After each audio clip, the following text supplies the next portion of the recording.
Everyone avoided the black man at the wedding until the bride said his name and everything changed. The Grand Palace ballroom was filled with elegant guests when Daniel arrived. His simple, well-pressed suit contrasted with the designer tuxedos and haute couture dresses that dominated the room. At 35, he had driven 3 hours from the capital to be there, but now he wondered if it had been a mistake. "Excuse me, do you have an invitation?" asked the security guard, blocking his way. While others entered freely, Daniel presented the elegant card with gold edges. The guard examined it as if it were counterfeit before allowing him in. Inside, conversations stopped as Daniel passed. Groups subtly shifted away, creating empty space around him. "Who is that young man?" a gray-haired woman whispered. Daniel found a table at the back. When he tried to sit, a woman hurried over. "These seats are reserved for the groom's family," she lied.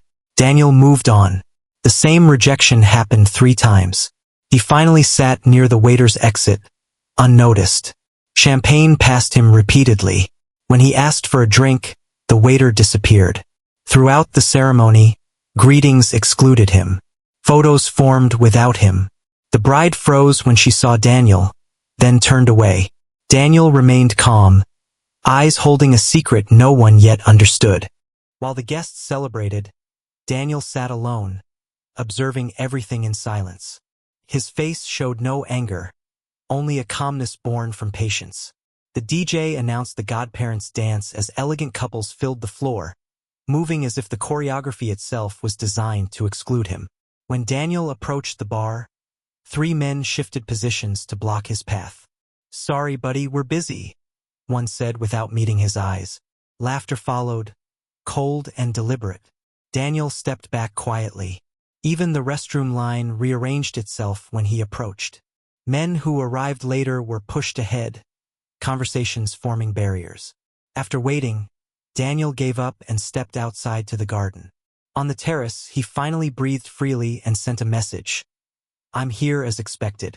The reply came instantly. "Document everything. We need solid evidence." Daniel typed back, "They're outdoing themselves." As he put his phone away, Mrs. Coleman watched from the window. She approached sharply. "This is a private event. You shouldn't be here alone." "I'm just getting fresh air," Daniel replied. Mrs. Coleman laughed. "I don't know how you got this invitation, but disappear 7 before real security arrives. You don't belong in our circle." Daniel remained still.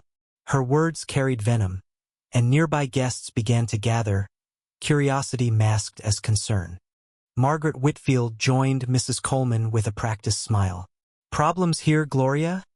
she asked, already judging Daniel. "Just clarifying social propriety," Mrs. Coleman replied. The group grew, faces united by quiet superiority. "You must understand your limits," Margaret said gently.